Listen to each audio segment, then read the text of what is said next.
मणिपुर एक सुंदर और खुशहाल गांव था। इस गांव में एक सुरेश नाम का व्यक्ति रहता था। सुरेश बहुत ही ईमानदार और दयालु था।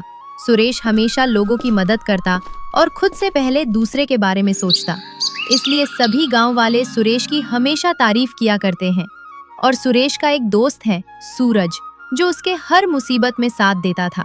हर दिन की तरह एक दिन सुरेश खाना खाने बैठा था कि तभी उसके घर के बाहर एक भिखारी आता है।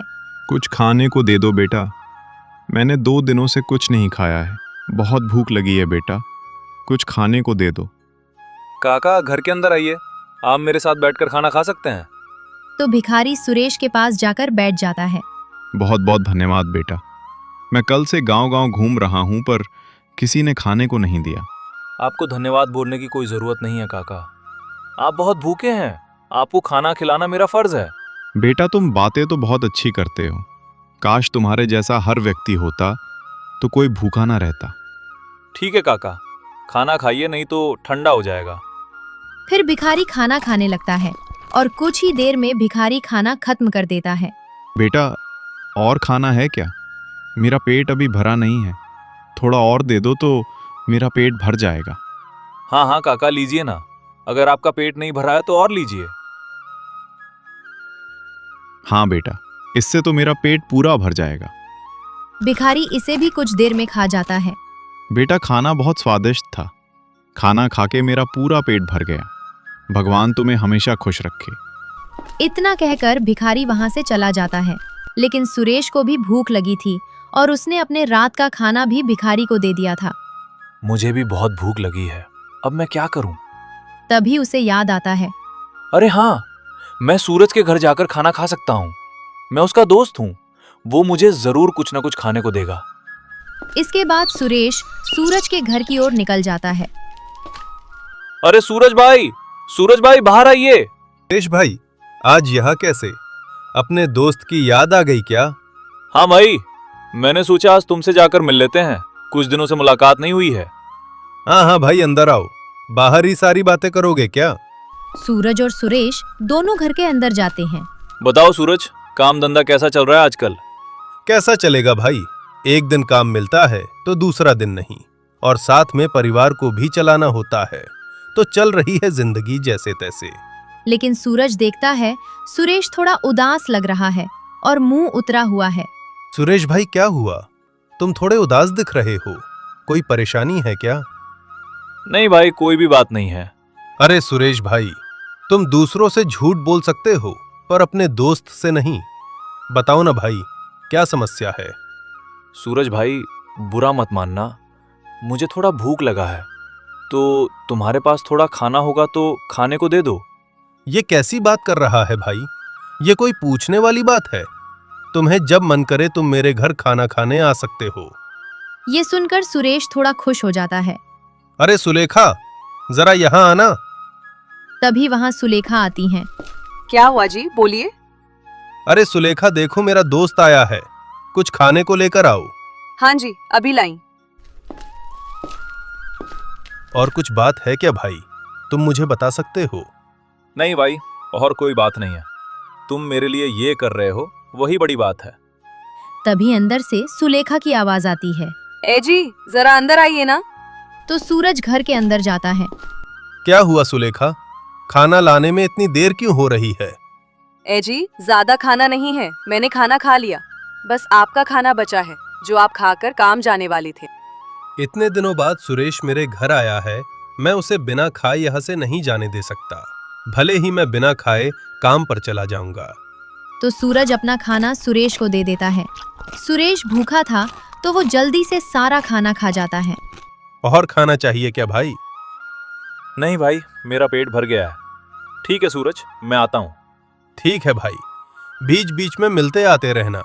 फिर सुरेश अपने घर की ओर निकल जाता है। कब से मैं ये अनाज की बोरियां अकेले उठा रहा हूँ। अभी मैं सुरेश को बुलाता हूँ, देखना वो कैसे मेरी मदद करता है। उसे तो वैसे भी लोगों को मदद करने का भूत सवार है। खुद के पास भले ही फूटी कोड़ी ना हो, लेकिन बड़ा दानी बनता है ये सुरेश। तभी मोहन देखता है सुरेश इधर ही आ रहा है, तो मोहन सुरेश को बुलाता है। बोलो मोहन भाई, क्या बात है, सब ठीक तो है ना? क्या बताऊं सुरेश भाई, अकेले बोरियां ला रहा हूं खेतों से। अब मैं बहुत ज्यादा थक गया हूं। तुम थोड़ा हाथ बटा देते तो काम जल्दी हो जाता। चलो चलो, ये कोई बोलने की बात है? मैं अभी आपके खेतों से आपके घर तक बोरियां ला देता हूँ। मोहन सोचता है। चलो इसी बहाने मेरी मदद भी हो जाएगी और मुझे थोड़ा आराम भी मिल जाएगा। इसके बाद सुरेश बहुत सारी बोरियां खेतों से लाकर मोहन के घर में रख देता है। बहुत बहुत शुक्रिया सुरेश भाई, मुझे बोरियां लाते लाते रात हो जाती। मेहनत करने से सुरेश को भूख लग जाती है, तो वो मदन लाल की दुकान से राशन लेकर आता है और खाना बनाकर खा लेता है। अगले सुबह सुरेश सोया था, तभी उसके घर के बाहर से किसी के जोर जोर से चिल्लाने की आवाज आ रही थी। जब वो बाहर जाकर देखता है तो सुरेश के पड़ोसी राजू के घर के बाहर बहुत भीड़ लगी है। जब सुरेश जाकर देखता है तो देखता है कि गांव का जमींदार राजू पर चिल्लाकर बात कर रहा है और पैसे मांग रहा है। क्या हुआ राजू भाई, ये जमींदार आपसे पैसे क्यों मांग रहा है? भाई क्या बताऊं, मेरी बेटी मुन्नी की तबीयत बहुत खराब हो गई थी, तो मेरे पास पैसे नहीं थे इसके इलाज के लिए। तो मैं जमींदार से 10,000 लिए इलाज के लिए, और इसके बदले अपना घर गिरवी रखा था जमींदार के पास 6 महीने के लिए। तो इस बार बारिश नहीं हुई तो मेरी फसल खराब हो गई, तो मैं जमींदार को पैसे वापस नहीं दे पाया। तो जमींदार जबरदस्ती मेरा घर खाली करने को बोल रहे हैं। जमींदार जी, राजू को और थोड़ा सा समय दे दीजिए, बेचारा बीवी बच्चों के साथ कहाँ जाएगा? अबे तू क्यों ज्यादा दयालुपन दिखा रहा है? अपना काम कर। और अबे राजू, तू अपना जल्दी घर खाली कर। औकात नहीं है चुकाने की तो उधार लेता क्यों है? जमींदार जी, आप ऐसे राजू को नहीं बोल सकते। भले ही उसने आपसे उधार लिया हो, इसका मतलब ये थोड़ी है कि आप उसे जो मन करे वो बोलेंगे। अब तुम मुझे सिखाएगा? तुझे बहुत दया आ रही है। चल चल, तू ही इसका पैसा दे। तब राजू सुरेश से बोलता है। सुरेश भाई आप यहाँ से चले जाइए, हम देख लेंगे। नहीं राजू, तुम मेरी चिंता मत करो। जमींदार जी, मेरे पास अभी 4,000 है और बाकी मैं आपको 4 से 5 दिनों में दे दूंगा। जमींदार सोचता है। अभी मैं ले लेता हूँ, चलो कुछ तो मिलेगा। अगर मैं ज्यादा अत्याचार करूंगा तो मुझे कोई उधार नहीं लेगा, जिससे मेरी कमाई रुक जाएगी। ठीक है सुरेश, मैं तुम्हारे कहने पर इन्हें छोड़ रहा हूँ और बाकी पैसे बाद में दे देना। तो जमींदार सुरेश से पैसे लेकर वहां से चला जाता है। राजू खुशी से सुरेश से कहता है। सुरेश भाई आप बहुत ही अच्छे इंसान हो, तुम्हारे जैसा पूरे गांव में कोई नहीं है। अगर मेरा भाई भी रहता है शायद ऐसा नहीं कर पाता। मैं आपका ये उपकार जिंदगी भर नहीं भूलूंगा। नहीं नहीं, कोई बात नहीं, मुझे लोगों की मदद करने से खुशी मिलती है। तब वहां खड़ी एक महिला सुरेश से कहती है। आप सच में एक नेक इंसान है।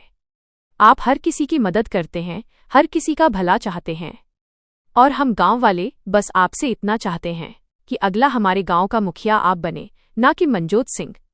वाह वाह, क्या बात कही तुमने। ये बात मैंने अपने मन में काफी दिनों से दबाकर रखी थी। हाँ सुरेश भाई, तुम ही गांव के मुखिया बनो, तभी हमारे गांव का विकास होगा।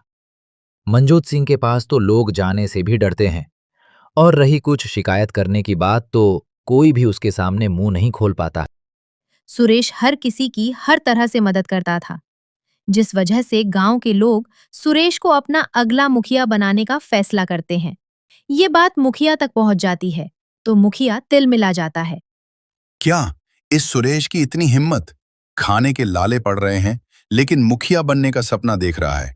इस 2 टके के सुरेश को तो मैं छोड़ूंगा नहीं। अरे हाँ मालिक, और तो और गांव वाले कह रहे हैं चाहे कुछ भी हो जाए, इस बार मुखिया तो सुरेश ही बनेगा।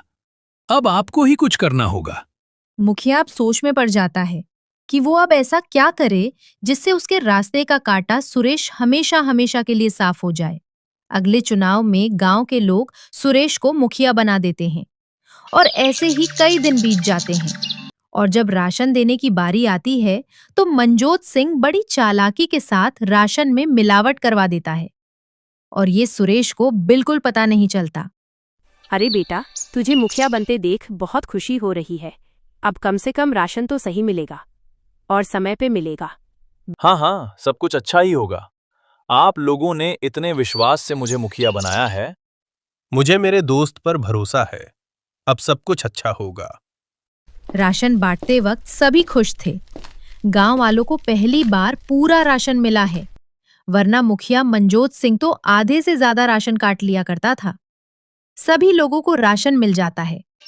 अगले दिन गांव में शोर मच जाता है कि इनके नए मुखिया सुरेश ने मिलावटी राशन दिया है। तो सभी गांव वाले इकट्ठा होकर सुरेश से सवाल पूछते हैं। बेटा, हमने तुम पर भरोसा करके मुखिया बनाया और तुमने हमारे साथ ही धोखा किया। सुरेश भाई, भले ही उस दिन तुमने मेरी मदद की थी, क्या वो सब कुछ दिखावा था? और गरीब लोगों के राशन में मिलावट करके तुम्हें क्या मिला? तुम तो गांव के लोगों का भला चाहते थे। ये सब सुनकर सूरज को बुरा लगता है। अरे गांव वालों, तुम्हें क्या हो गया? भले ही इससे अनजाने में कोई गलती हो गई होगी, इसका मतलब ये थोड़ी है इसने हमें धोखा दिया है। तुम तो बोलो मत। तुम्हें अपने गांव से ज्यादा चिंता अपने दोस्त सुरेश की है। तुम शांत रहो। ऐसा सुनकर सूरज कुछ नहीं बोलता। इसे हमने मुखिया बनाकर बहुत ही बड़ी गलती कर दी। अभी के अभी तुम इस गांव से निकल जाओ। तुम इस गांव में रहने लायक नहीं हो। ये सारी बातें चल ही रही होती हैं कि वहाँ पहले वाले मुखिया आ जाते हैं। हाँ हाँ, तुम सब सही कर रहे हो। इसे अभी गांव से निकाल दिया जाए। इस पर विश्वास करके तुम सब गांव वालों ने बहुत बड़ी गलती की है। अब सुरेश को गांव वाले गांव से निकाल देते हैं और इधर मुखिया और उसका नौकर दोनों बहुत खुश हो रहे थे। और मुखिया गांव वालों का भरोसा जीत लेता है, जिससे मनजोत सिंह दोबारा गांव का मुखिया बन जाता है। कुछ देर बाद सूरज सुरेश को ढूंढने निकल जाता है। सुरेश एक पेड़ के नीचे बैठकर रो रहा था। अरे भाई, तू चिंता मत कर, मैं तेरे साथ हमेशा हूँ। मैं तुम्हें जानता हूँ, तू ऐसा नहीं कर सकता। देखो सूरज भाई, जिन गांव वालों को मैंने इतना साथ दिया, खुद से पहले उनके बारे में सोचा, आज उसी गांव वालों ने मुझे निकाल दिया। भला मैं राशन में मिलावट क्यों करूंगा? अरे भाई, मुझे तुम पर भरोसा है, तुम ऐसा नहीं कर सकते। और सुरेश भाई, मेरी एक बात हमेशा याद रखना, जो तुम खुद से पहले दूसरों के बारे में सोचते हो, यही तुम्हारी सबसे बड़ी गलती है। क्योंकि मेरे भाई, जब तक तुम दूसरों के काम आओगे, तब तक तुम्हें लोग पूछेंगे, तुम्हारी तारीफ करेंगे। और जब उन्हें लगेगा तुम्हारी वजह से उन्हें तकलीफ हुई है, तो जैसे चाय में से मक्खी को फेंकते हैं, उसी तरह तुम्हें निकाल कर फेंक देंगे, जैसे अभी तुम्हारे साथ हुआ। हाँ भाई, अब मुझे समझ आ गया है। अब मैं दूसरों से पहले खुद के बारे में सोचूंगा। अगर आज मैं भी मनजोत सिंह के साथ मिलकर मिलावट करके देता, तो शायद गांव वाले मुझे ना निकालते। लेकिन सूरज भाई, मैंने मिलावट नहीं किया। जरूर ये मनजोत सिंह ने किया होगा, अपनी गद्दी वापस लेने के लिए। हाँ, तुमने बिल्कुल सही कहा। मेरे पास एक उपाय है, जिससे हम इस धोखेबाजी का पर्दाफाश कर देंगे और तुम दोबारा मुखिया बन जाओगे। नहीं भाई, अब मुझे मुखिया नहीं बनना है। बस मुझे अपनी बेगुनाही साबित करनी है। तुम बस मुझे बताओ कि हम मुखिया का दोगलापन लोगों के सामने ला सकते हैं। सूरज कुछ देर सोचता है। सूरज ने जो सोचा था, वो सारी तरकीब सुरेश को बता दी। वाह भाई, क्या तरकीब है। सच में भाई, भगवान तुम्हारे जैसा दोस्त सबको दे। इसी तरह कुछ दिन बीत जाते हैं और सुरेश का कहीं अता पता नहीं मिलता। एक दिन मुखिया का नौकर जंगल के रास्ते घर आ रहा होता है। तभी वो दो लोगों को बातें करते हुए सुनता है, जो सुरेश के बारे में बात कर रहे थे। ये सुन नौकर घबराता हुआ मुखिया के घर पहुंच जाता है। मालिक, मैंने दो लोगों को आपस में बात करते हुए सुना कि जंगल में जो पुरानी झोपड़ी है, उसमें सुरेश ने आत्महत्या कर ली, और ये करीब 4 से 5 दिन पहले की बात है। इसका मतलब मेरे रास्ते का कांटा हमेशा के लिए हट गया। चलो अच्छा है। और तो और मालिक, ये बात गांव वाले भी जानते हैं। न जाने ये खबर उन तक किसने पहुंचाई। अरे गांव वाले बहुत ही मतलबी हैं। सुरेश ने गांव वालों का हमेशा साथ दिया, और गांव वाले भी यही कहेंगे कि सुरेश ने शर्म के मारे आत्महत्या कर ली। अब गांव वालों के साथ साथ मुखिया को भी यकीन हो गया था कि सुरेश ने आत्महत्या कर ली है। एक रात सुरेश मुखिया के घर जाता है और चारों तरफ अंधेरा था। मुखिया अपने नौकर को आवाज लगाते हुए कहता है, अरे सामने देख जरा, कोई खड़ा है क्या? मुझे तो ऐसा लग रहा है सामने सुरेश खड़ा है, मतलब सुरेश का भूत। मालिक, ये सुरेश का भूत लगता है। ये आपसे बदला लेने आया है। मैं तो चला यहाँ से, भरी जवानी में मरना नहीं है। अभी तो मेरी शादी भी नहीं हुई है। इसके बाद मुखिया का नौकर वहां से डर के मारे भाग जाता है। सुरेश जैसे जैसे आगे बढ़ रहा था उतना मुखिया डर रहा था। वहीं रुक जा सुरेश के भूत, तुझे क्या चाहिए? मैं तुम्हें सब कुछ देने के लिए तैयार हूँ। अपना घर, जमीन, पैसा, पर मुझे मत मारना। मैं तुम्हें नहीं छोड़ूंगा। तुमने मुझे बदनाम किया है और ये सच तुम गांव वालों के पास बोलोगे, नहीं तो मैं तुम्हें मार डालूंगा। हाँ हाँ, मैं गांव वालों के सामने सच बताने के लिए तैयार हूँ, लेकिन मुझे मत मारना। फिर अगली सुबह मुखिया सभी गांव वालों को इकट्ठा करके सच बता देता है कि कैसे मुखिया ने अपने साथियों से मिलकर अनाज में मिलावट किया था। फिर कुछ देर बाद सुरेश वहां आता है। ये देख सभी गांव वाले आश्चर्यचकित रह जाते हैं, खासकर मुखिया। मैं मरा नहीं, जिंदा हूं। मैंने मरने का नाटक किया था ताकि मैं अपनी बेगुनाही साबित कर सकूं। और गद्दार आप सभी के सामने है, लेकिन मैं अभी भी आप लोगों से निराश हूं। मैंने हमेशा आप लोगों की मदद की, लेकिन आपने एक गलती के लिए मुझे गांव से निकाल दिया, जो गलती मैंने की भी नहीं थी। हाँ बेटा, हमसे गलती हो गई। हमने तुझे गलत समझ लिया। हम सभी को माफ कर दो। सुरेश भाई, तुमसे अच्छा मुखिया और एक दयालु इंसान हमें नहीं मिलेगा। सभी गांव वाले सुरेश से माफी मांगने लगते हैं और मनजोत सिंह को गांव से निकाल देते हैं। और सभी गांव वाले सुरेश को दोबारा मुखिया बनने के लिए बोलने लगते हैं। तो सुरेश मुखिया बन जाता है, जिससे सुरेश लोगों को आगे से ज्यादा मदद करने लगता है और सभी गांव वाले खुशी से रहते हैं।